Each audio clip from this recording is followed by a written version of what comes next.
Kas sa oled kunagi tundnud, et infot on lihtsalt liiga palju? Hommikul ärkad ja esimene asi, mida teed, avad telefoni, uudised, storid, DM-id, reklaamid, kommentaarid, kõik karjuvad, vaata mind. Päeva lõpuks oled näinud ja kuulnud sadu arvamusi, lugusid ja fakte. Aga kui palju sa sellest tegelikult mäletad? Ja veel olulisem, kui palju sellest oli üldse tõsi? Ja kas sa tead, kes ja miks seda sulle üldse näitab?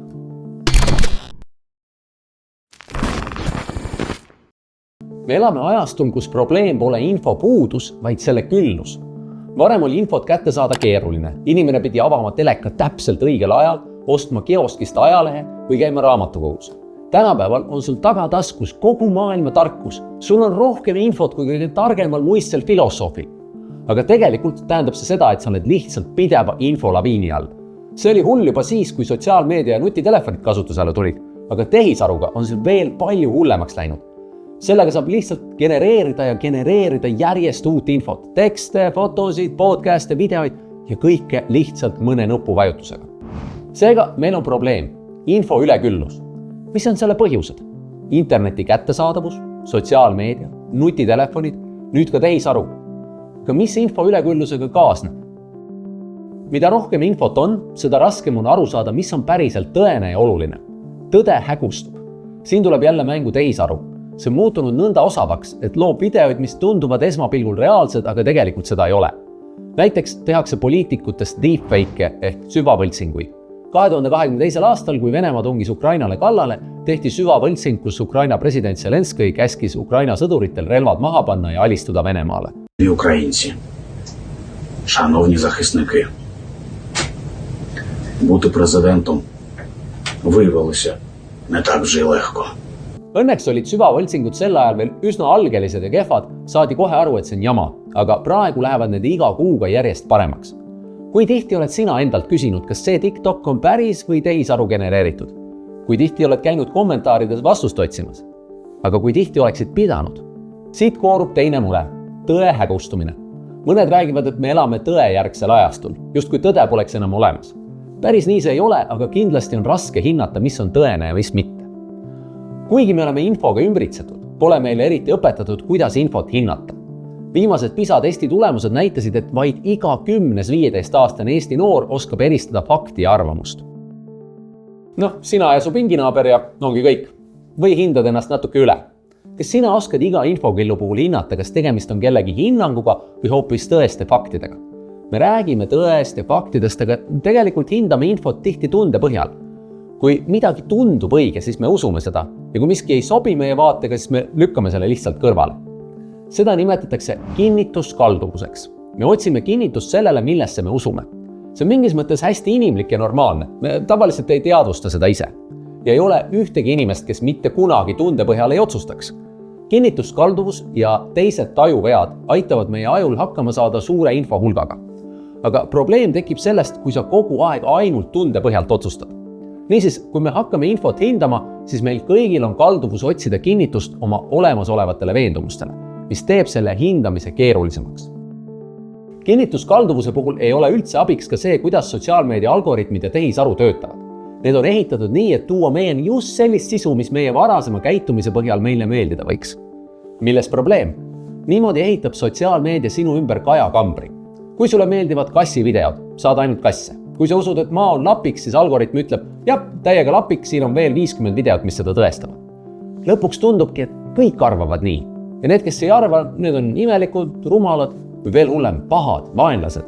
See teeb meid üksteisele võõraks. Me ei oska enam suhelda, sest me elame erinevates infomaailmades. Ja siit võivad omakorda tuleneda järgmised probleemid. Inimesed tõmbuvad endasse, muutuvad vägivaldseks, poliitikas ei suudeta enam probleeme ühiselt lahendada. Niisiis, kinnituskalduvus võib meid suunata kajakambritesse. Mis veel teeb info hindamise keeruliseks? Kui infot on väga palju, muutub see info müraks. See tähendab, et aju peab tegema tohutu töö, et selles infouputuses orienteeruda. Ja lõpuks aju lihtsalt väsib. See ei suuda enam eristada, mis on oluline ja mis mitte. Mis on õige või mis on vale. See tahab midagi lihtsat, midagi värvilist, midagi, mis ei nõua mõtlemist. Kui infot saab liiga palju, käivitub meil lihtsustamise režiim. Me haarame esimesena kinni sellest, mis tundub tuttav või võimalikult lihtne. Kui sa oled mõelnud, miks ma vaatasin just tund aega mingi täieliku ajupäda või tehisaru saasta, Sest see ongi seepärast, et infomüra on nii suur, see ajab su aju stressi ja see läheb kõige lihtsamat teed. Kui info hindamine nii raske on, võib tekkida tunne, et oleks lihtsam, kui keegi teine otsustaks meie eest. Et keegi ütleks, see on õige, see on vale. Et ei peaks ise kontrollima või lugema või kahtlema. Ja tegelikult me lasemegi väga tihti teistel otsustada. Mõtle, kui sageli sa usud midagi, sest üks tark inimene TikTokis ütles nii. Aga ise ka mõtlesid. Või küsi endalt, miks sa vaatad seda sisu, mida sa vaatad? Oletame, et iga kord, kui YouTube'i lahti teed, pakutakse sulle hästi põnevaid AI conspiracy videoid. Kas see on juhuslik? Ei, see põhineb sinu vaatamisharjumustel. Miks tunduvad selle video pealkiri ja pisipilt nii kutsuvad, et kohe tahaks selle peale vajutada? Sest need ongi disainitud täpselt selleks, et sinu tähelepanu haarata. Seda nimetatakse klikisöödaks ehk clickbaitiks. Ei, sa ei ole see kalamees, kes YouTube'i voost head ja paremat püüab. Sina oled see kala, kelle tähelepanu juhitakse. Ja see kõik on lõppude lõpuks äri. YouTube on äri, TikTok on äri. Neil on vaja, et sa veedaksid veel 10 minutit nende platvormi. Ja veel, vaata seda videot ja seda ja seda. Nemad müüvad sinna kõrvale reklaami. Ja mida kauem sina konksu otsas püsid, seda rohkem raha nemad saavad. Ehk siis me kipume laskma teistel enda eest mõelda ja oma tähelepanu juhtida. Mida see endaga kaasa toob? See on nagu olukord, kus keegi pakuks sulle hommikust õhtuni ainult kummikomme ja energiajooki. Selles hetkes tundub see maailma parim idee. Maitsev, magus, mõnus. Aga pikas perspektiivis su hambad kukuvad välja ja tervis on läbi. Täpselt sama toimub sinu ajuga. Sa saad oma mõnusa meelelahutuse kätte, aga kaotad võime keskenduda, pingutada ja päriselt keerulisi asju mõista. Vähe sellest, sa tegelikult ei suuda enam päriselt midagi nautidagi. Okei, olukord on selline. Infot on liiga palju, suur osa sellest on fake, me ei kipu hindama tõesust, vaid otsustame tunde järgi. Meie aju on infomürast väsinud ja otsib lihtsaid lahendusi. Algoritmid suunavad meid kajakambritesse ning me kaotame võime ise mõelda. Jäi! Mida siis teha? Selleks, et selles maailmas rahulikult ja edukalt hakkama saada, oleks hädasti vaja õppida kriitilist mõtlemist. Aga kuidas seda treenida? Selleks kutsun appi kellegi, kes on põhimõtteliselt kriitilise mõtlemise treener. Aurelia, hüppa minu asemele ja õpeta meid. Aitäh, Kristo! Mõtleme siis koos, kuidas kriitilist mõtlemist käivitada. Selleks on tegelikult olemas üks väga hea küsisõna. Mis sina arvad, mis see on? Miks on see küsimus või küsisõna, mis sunnib meid korraks peatuma? See aitab käivitada meie kriitilist mõtlemist ja meie saame kasutada seda kui enesekaitsevahendit inforünnakute vastu. Miks ma seda usun? Miks see tundub mulle õige? Või miks keegi teine peaks seda uskuma? Need on üsna ebamugavad küsimused, aga just need muudavad meid teadlikumaks. Et infot paremini mõista, võime me kasutada ühte lihtsat mudelit ja seda nimetatakse argumendiks. See põhineb 4 miks küsimusel ja need küsimused aitavad sul pinnapealsetest mõtetest jõuda sügavama arusaamiseni. See on hea alguspunkt sinu enda seisukoha avaldamiseks, aga ka teiste seisukohtade hindamiseks. Vaatame üht TikTokist pärit videolõiku. If you eat almonds every day, here's what will happen to your body. You'll reduce abdominal fat. Studies show that almonds can help you lose weight. Especially in the stomach area, you'll have a healthy heart.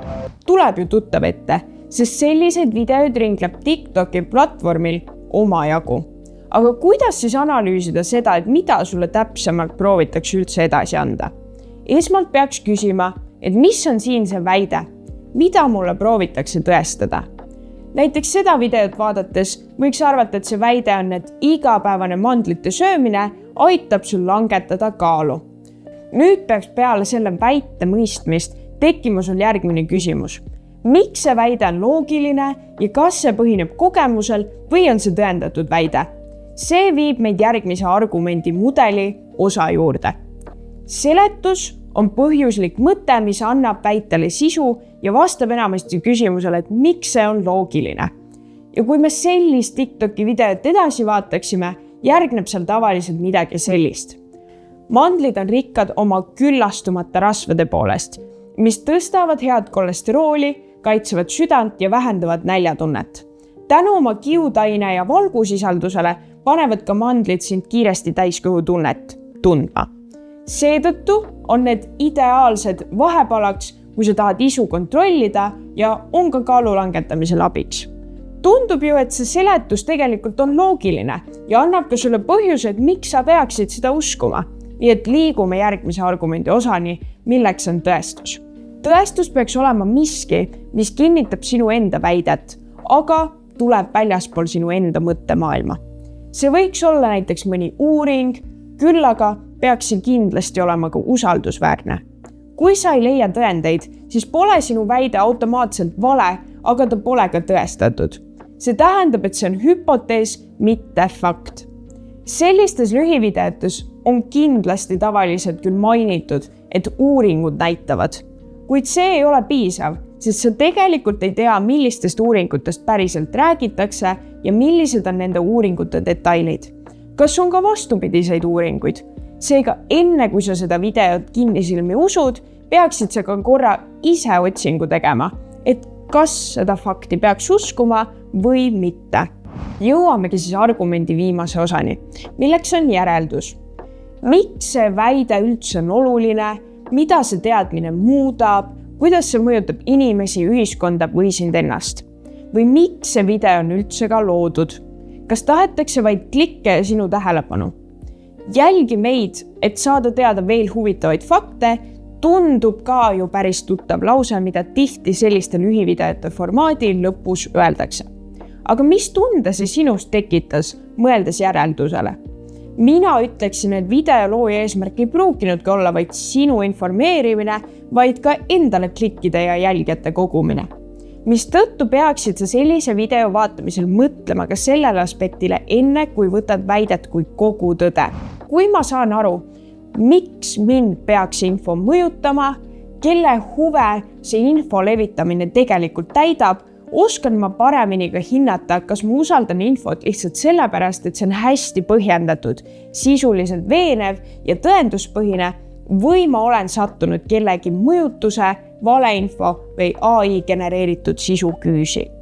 Maailmas on lõputult infot ja arvamusi ja ka tähelepanu püüdvaid sõnumeid ja selles virvarris on hästi lihtne tunda, et kõik on oluline ja samas mitte miski pole selge.